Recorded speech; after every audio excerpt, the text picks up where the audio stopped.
Why do we dream? This is one of life's great unanswered questions. Given that we spend around 6 years of our lives in a dream state, it's no wonder people want to understand why we do it. Sure, there are theories, and I'll get to them, but there's no clear consensus on why we do it. No one really knows for sure. Or do they? Dreams are strange, to say the least, and for many of us, they hold great significance. So much that we like to share them with others at length, if we can even remember them, and try to interpret their secret and hidden meanings. So, do they actually hold any real meaning? Well, I have some ideas. Before we get to some of the bigger questions, let's just look at what goes on inside the brain as our nighttime adventures take their course. While sleeping, we go through different cycles of the 5 stages of sleep. These are divided into REM sleep and non-REM sleep. REM simply means rapid eye movement. It explains itself, right? The first 4 stages are non-REM sleep. These are restorative and, for the most part, dreamless. As we move through these initial stages, our brain activity slows. But about 90 minutes after we finally fall asleep, we hit stage 5, REM sleep. This is when the dreaming really gets going. When we're in this stage, the body is, for all intents and purposes, paralyzed. Your heart rate goes up, your blood pressure rises, and brain activity returns to near waking levels. The paralysis in REM sleep is caused by the release of glycine, an amino acid from the brainstem, onto your brain's motor neurons. It's suggested that this paralysis is nature's way of preventing us from acting out our dreams, and that's probably for the best. The limbic system is a pretty primitive part of the brain that deals with emotions, and is very active during REM sleep. It's made up of the amygdala, which is mostly associated with fear, the hippocampus, which is heavily involved in the formation of long-term memory, and the cingulate gyrus, which is involved in our physical reactions to situations. Break down the roles of these bizarre brain structures, and we can start to paint a picture of why our dreams often take the bizarre and scary forms they do. Couple this with the fact that the prefrontal cortex, the part of the brain that deals with logic and self-control, isn't really active during REM sleep, and things might just start to make sense. But understanding it isn't enough to prevent these nightmares from happening. It can also happen while you're awake. Sleep paralysis is a terrifying concept. Like I just mentioned, when you fall asleep, your brain doesn't completely shut off. In order to prevent you from acting out your dreams while you sleep, the brain releases chemicals that leave you paralyzed. This paralysis is supposed to be lifted as soon as you wake up. But sometimes, it doesn't. And that's where you get sleep paralysis. You wake up, you're aware of your consciousness, but you can't move. It feels as if there's a massive weight on your body preventing you from actually waking up. Sleep paralysis is often most caused by disrupted REM sleep, so some people may believe they're still dreaming when they're in fact awake. Because of this, some of your nightmares could leak into the real world. While undergoing sleep paralysis, you'll often see things standing in the corners of your room, or on the ceiling, or even closer. Luckily, this usually goes away pretty quickly. So, is it just biology? Is that really the answer? Is there no secret window into our psyche? Everyone, at one time or another, has wondered what their dreams mean. Some believe that dreams have no meaning and serve no function. Others believe that they're one of the most important things that human biology has allowed to happen. There's in fact many theories of why we dream and what purpose it serves.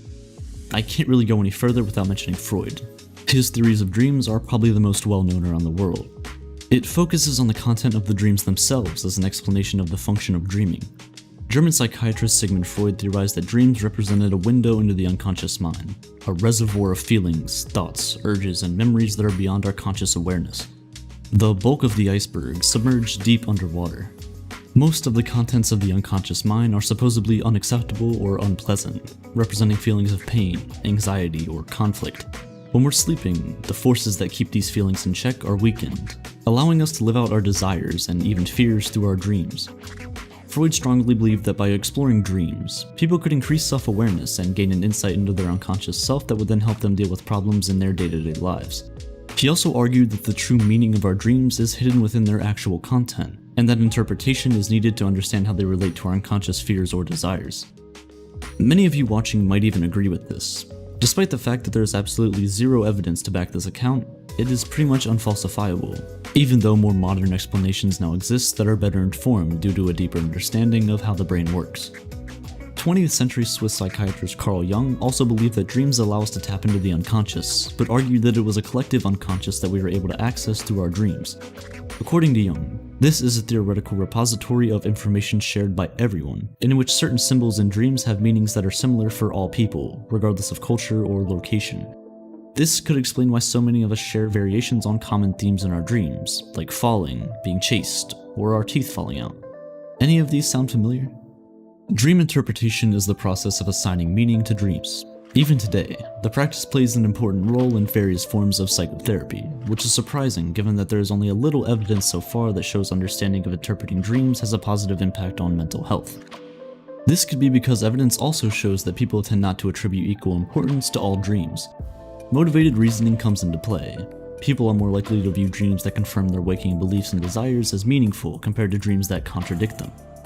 But just for fun, let's take a look at some interpretations of the most common dream themes. We've all had the falling dream, right? Well, this could be a warning from your subconscious, and is common in people who are having a major life problem with work or relationships. It could be an indication of insecurities, instability, or worries. You might be feeling overwhelmed and out of control in some situation in your waking life. This type of dream could also reflect a sense of failure or inferiority in some circumstance or situation. It's typically suggested that showing up to work or school naked represents vulnerability and anxiety. Clearly. Research has demonstrated that this dream is common in people who have accepted a promotion, gone off to a new job, or who are coming into public view. Others argue that it means you may be hiding something and are afraid that others can see right through you. And despite the nightmarish feel of dreaming that someone or something is chasing you, it can be considered a positive message and a little prompt from the unconscious to encourage the dreamer to face a problem they've been avoiding. It's suggested that who or what is chasing you and how far away they are is important. These common themes barely touch the surface of the complexity and endless variety and variations of dreams. We know dream interpretation can be entertaining, but there are definitely more contemporary theories about the purpose of dreaming that it's probably important to consider them too. A better understanding of brain function and activity have allowed for the development of neurobiological theories in more recent years, one of which is the activation synthesis theory. Not quite as intriguing as the psychoanalytic approach, in fact it's pretty boring. This theory simply rejects the idea that dreams mean anything at all, which is disappointing. They could be merely electrical brain impulses that pull random thoughts and imagery from our memories. Activation synthesis suggests that humans can create dream stories after they wake up, in a natural attempt to make sense of the absurd. I kinda get it. There are some holes in this theory too though, the main one being that there is vast documentation of the realistic aspects of human dreaming, and evidence that dreams do reflect real-life events that are important or prominent for the dreamer. For example, a study in 2006 asked women who were going through a divorce to report the degree to which their former spouses were on their minds over a 5-month period. These same women were awakened during REM sleep on 3 nights, and asked to provide a detailed account of their dream content. A positive correlation was found between the degree to which women thought about their former spouses during waking hours, and the number of times their former spouses appeared as a dream character. In another study, researchers demonstrated that dreaming can help solve complex mental tasks. Participants were much better, 10 times better in fact, at getting through a complex 3D maze if they had napped and dreamed of the maze before their second attempt. This strongly suggests that certain memory processes happen exclusively during sleep, and that our dreams are not only a signal that these processes are taking place, but seem to be crucial to better performance. So, unconstrained by reality and the rules of conventional logic, the dreams your mind can create have the potential to lay out limitless scenarios to work through problems and produce solutions that you may not have even considered while awake. So, it turns out that dreams can be influenced by pre-sleep emotions, and can be really helpful for problem solving. So that's another theory put to bed. The continual activation theory proposes that the conscious and unconscious mind must remain continually active in order to maintain proper brain function. In this context, dreams function to consolidate working memories into long-term memories, and dreaming is simply an incidental result of the brain's need for continual activation.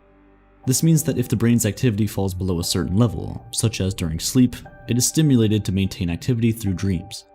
The expectation fulfillment theory explains dreaming as a way to release emotional arousals that haven't been expressed during the day.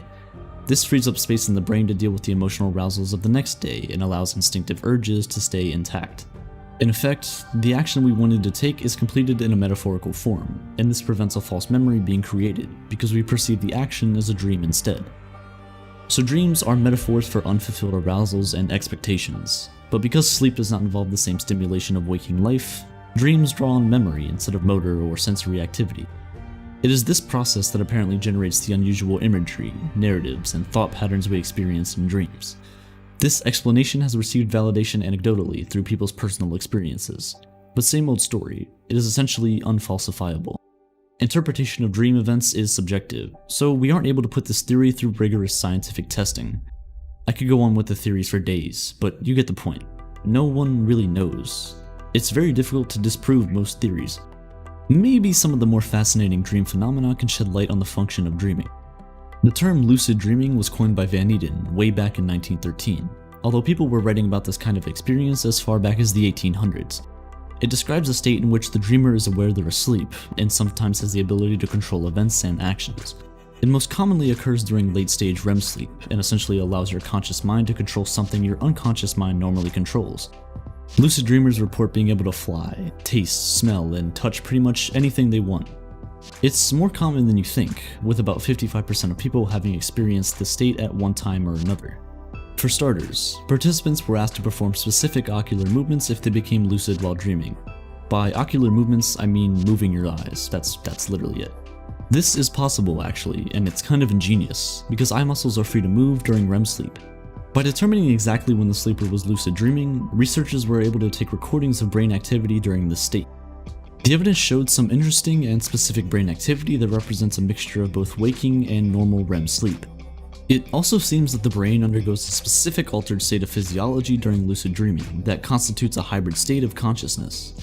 Studies have shown that the prefrontal cortex, as well as the frontal, parietal, and temporal zones become activated. These areas of the brain are responsible for higher order cognitive functioning, including working memory, cognitive flexibility, planning, inhibition, abstract reasoning, the list goes on. So, besides being quite entertaining, why do it? Can we learn anything from it? Some advocate many potential benefits, including boosting creativity and confidence, reducing stress, and as a possible therapeutic technique to treat nightmares, PTSD, and other mental health disorders. Others view the practice as more spiritual and approach it the way they would a meditation, with the intention of increasing a person's sense of the vastness of reality, opening up new realms of discovery. It's even been suggested that some advanced meditation practitioners are able to become conscious of what is beyond the dream state, the deep formlessness of delta sleep. This is questionable at best and in need of much further study. Given our current relatively limited understanding of the brain, it's hard right now to understand how it could be possible to be conscious of deep sleep, because the brain is in a far more synchronized and deeply unconscious state compared to almost any other state of consciousness. But hey, who knows? Despite the evidence, lucid dreaming remains a controversial topic. Alternative explanations have been suggested for the phenomenon. It may be that lucid dreamers are in a daydream-like state of semi-wakefulness. Or are they dreaming normally but have a memory of the dream and believe that they were conscious and directing the dream but were not? It could be a sleep state dissociation, in which the person is both awake and asleep in the dream state at the same time. I suppose it's even possible that people aren't reporting true experiences, but I personally don't think this is what's going on. If lucid dreaming is as real as the evidence suggests, I'm left wondering. If dreaming serves any of the purposes I've already talked about, such as accessing the unconscious, acting out instinctive urges, solving problems, or whether they're simply electrical impulses keeping the brain from shutting down, how does being a conscious witness affect how they play out? Does it hinder or help? Is it a state of heightened reflective consciousness that humans are meant to access so that we can enlighten ourselves about our life, our world, and our purpose? Or does lucid dreaming stand alone in its function to serve an entirely different purpose? Have you ever dreamt of an event only to find out that it happens in your waking life? It's a weird occurrence. Precognitive dreams are dreams that appear to predict the future through a sixth sense, and there's some pretty famous examples of this happening. When the Titanic sank in 1912, hundreds of people came forward with reports of psychic dreams about it sinking. It was even possible to validate at least 19 of them, including a date-stamped letter. Several people apparently canceled tickets and decided to not travel based on their dreams. Are all 19 of these people psychic? Well, no. In fact, in this case, it's likely to be simple math and the power of probability. Think about it. There's 7.5 billion people on this planet, each having an average of 5 dreams per night, whether you remember them or not. In turn, those dreams support multiple common dream themes, including events like sinking ships and airplane crashes. When all of this is considered, in reality, it's highly likely that many thousands of people will dream about a sinking ship on any given night. Probably tonight too.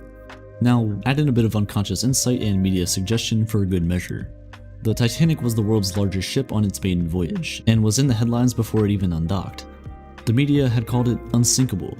The power of suggestion is immense, and it's no surprise that all this news, attention, and maybe even some nerves about taking such a huge trip infiltrated more than just a few dreams.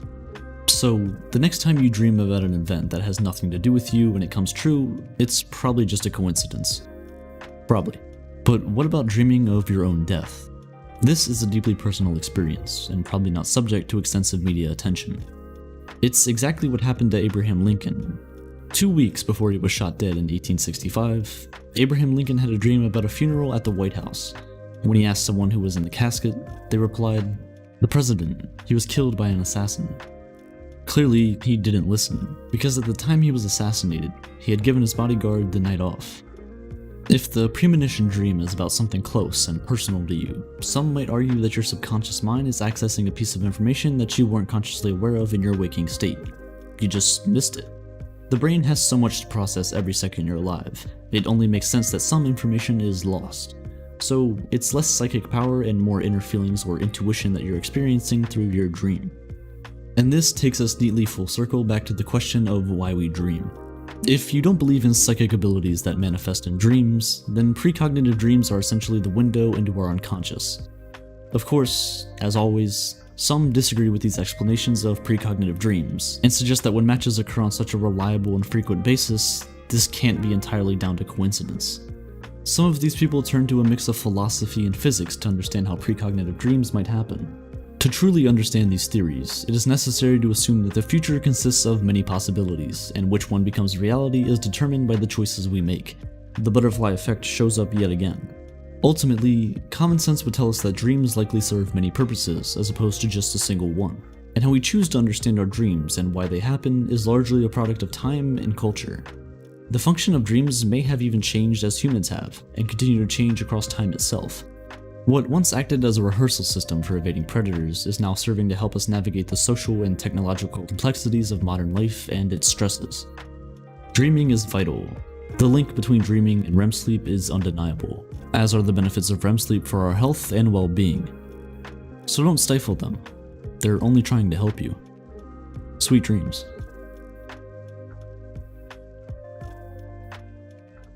Dreaming is something we all do, and some of the world's greatest discoveries have come from ideas during the dream state.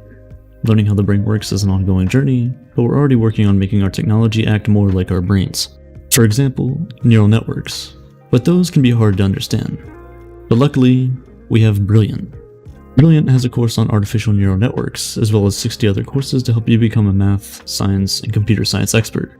They have courses on things ranging from simple algebra to complex datasets and group theory. Whether you're a novice or expert, Brilliant explains things piece by piece before bringing it all together at the end to leave you with a strong understanding of whatever topic it is you're learning. If you enjoy learning, or just want to know more about the brain, I suggest you check out Brilliant. The first 200 of you to click the link in the description will get 20% off of a premium membership that will allow you to take every course that Brilliant has to offer.